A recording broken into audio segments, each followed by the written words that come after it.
Mr. Chadha. Mr. Chadha.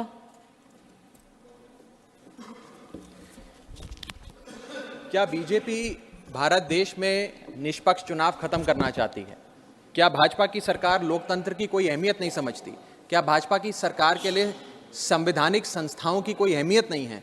क्या भाजपा सरकार हर संवैधानिक संस्था को अपनी कठपुतली बनाना चाहती है? क्या भाजपा सरकार सुप्रीम कोर्ट के फैसले की कोई सम्मान नहीं करती, उसकी कोई अहमियत नहीं समझती? ये कुछ सवाल हैं जो बिल पढ़ने के बाद मेरे जहन में आए, और वो इसलिए आए क्योंकि इस बिल के माध्यम से ये सरकार चुनाव आयोग को पूरी तरीके से अपने नियंत्रण में लेना चाहती है, यानी कि चुनाव आयोग पे पूर्ण कब्जा चाहती है। मैम, चुनाव आयोग के 3 सदस्य होते हैं, एक मुख्य चुनाव आयुक्त यानी कि चीफ इलेक्शन कमिश्नर और 2 अतिरिक्त इलेक्शन कमिश्नर्स।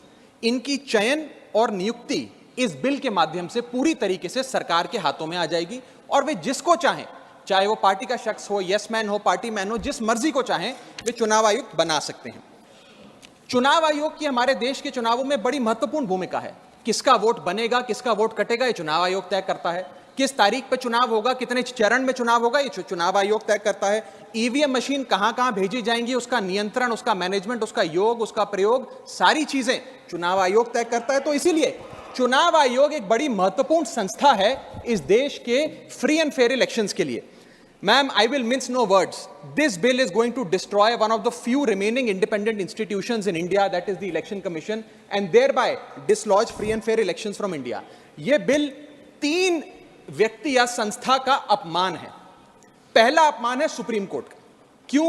क्योंकि सुप्रीम कोर्ट ने इसी साल मार्च 2 को 2 मार्च 2023 को 5 जजों की संवैधानिक पीठ ने सर्वसम्मति से एक फैसला दिया, और वो फैसला ये था कि सरकारी हस्तक्षेप, सरकार का कोई भी दखल चुनाव आयोग की नियुक्ति में नहीं होना चाहिए। ये खत्म करने के लिए हम एक समिति का गठन करते हैं।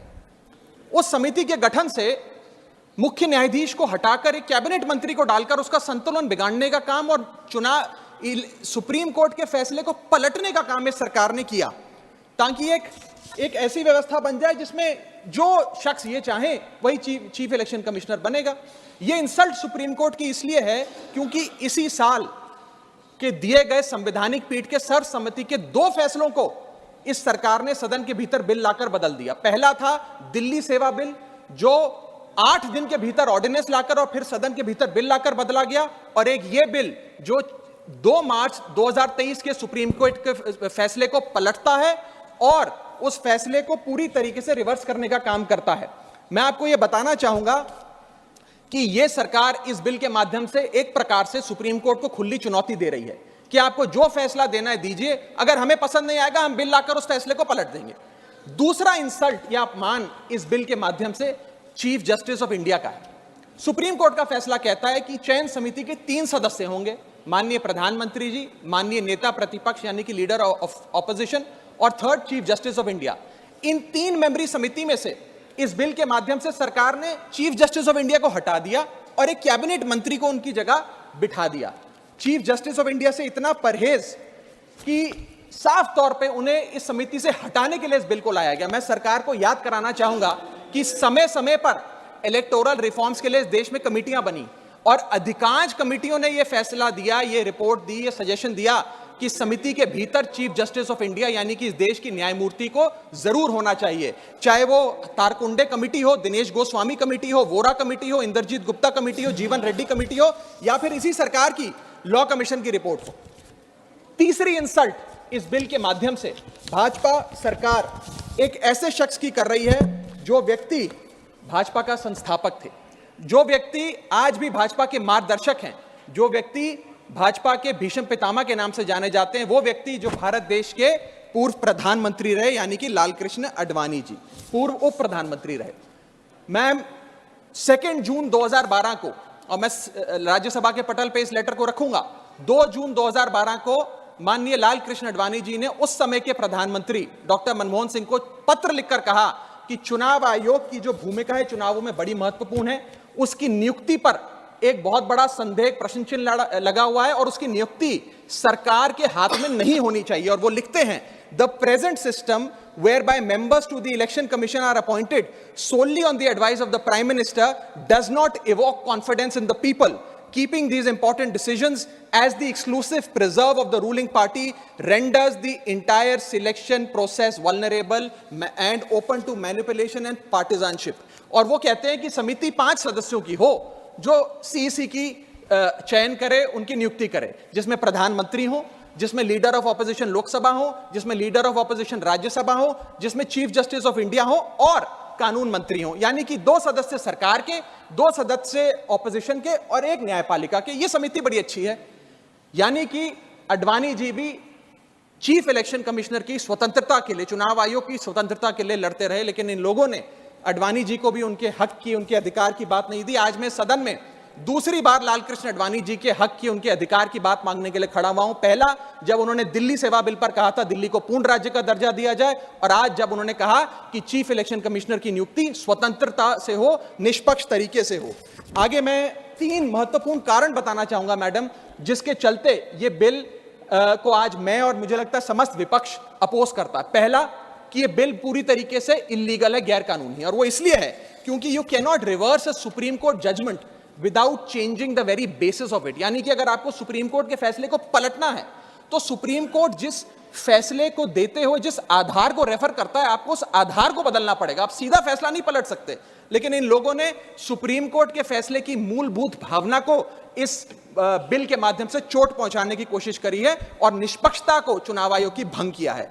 दूसरी कारण क्यों ये बिल गैर का, इसलिए क्योंकि ये बिल बेसिक स्ट्रक्चर, मेरा माइक चला गया, क्योंकि ये bill basic structure of the constitution के खिलाफ है। Basic structure of the constitution है free and fair elections, basic structure of the constitution है निष्पक्ष चुनाव और डेमोक्रेसी। अगर बायस्ड इलेक्शन कमीशन होगा तो चुनाव भी बायस्ड होगा। अगर गैर निष्पक्ष तरीके से चुनाव आयोग चुना जाएगा तो हिंदुस्तान में चुनाव भी गैर निष्पक्ष तरीके से होंगे। इसीलिए यह basic structure of the constitution को भी पूरी तरीके से वायलेट करता है। मैम, मैं आगे बताना चाहूंगा कि दूसरा महत्वपूर्ण कारण क्यों यह बिल एक प्रकार से सरकार के हाथ में चुनाव आयोग का पूरा नियंत्रण दे देता है। Why is the selection committee biased in the favour of the government? Supreme court ने कहा 3 मेंबरी समिति होगी जो तय करेगी कि चुनाव आयोग में कौन कौन बैठेगा, प्रधानमंत्री, लीडर ऑफ ऑपोजिशन और चीफ जस्टिस ऑफ इंडिया। इसमें से चीफ जस्टिस ऑफ इंडिया को निकाल बाहर कर एक कैबिनेट मिनिस्टर को इसमें डालकर पूरा नियंत्रण सिलेक्शन समिति का इन लोगों ने बिगाड़ दिया, जिसके चलते आज इस समिति में सरकार के पास 2 वोट हैं। 2:1 से सारे फैसले मेजॉरिटी से सरकार ले सकती है। इसमें सर्वसम्मति से फैसला नहीं लेना, यूनानिमिटी से फैसला नहीं लेना। सरकार चाहे तो 2:1 से कोई भी फैसला ले सकती है, यानी कि सारा नियंत्रण कौन मुख्य चुनाव आयुक्त होंगे, कौन चुनाव आयुक्त होंगे, यह सरकार के हाथ में आ जाता है। और यह एक ऐसी व्यवस्था बनाता है कि एक पार्टी मैन, एक यस मैन चुनाव आयुक्त बन सकता है। वो दिन भी दूर नहीं कि चाहे भाजपा अगर कल तो संबित पात्रा को चीफ इलेक्शन कमिश्नर बना सकती है मैडम, और 2:1 के रेशियो से संबित पात्रा देश के चीफ इलेक्शन कमिश्नर बन सकते हैं। आप सोचिए कि ये कितना खतरनाक होगा अगर वो चीफ इलेक्शन कमिश्नर बन गए। मैं आगे चलता हूं। पैरा 9 इस सुप्रीम कोर्ट जजमेंट का कहता है, the executive alone being involved in the appointment ensures that the commission becomes and remains a partisan body and the branch of the executive. The independence of the commission is intimately interlinked with the process of appointment. यानी कि supreme court ये कहता है कि चयन का जो पूरा प्रोसेस है वो पूरी तरीके से इलेक्शंस कैसे होंगे, फ्री होंगे कि फेयर होंगे, वो तय करता है। मैं आगे चलता हूं, 14 मिनट है मैडम, अभी तो 6 मिनट बाकी हैं।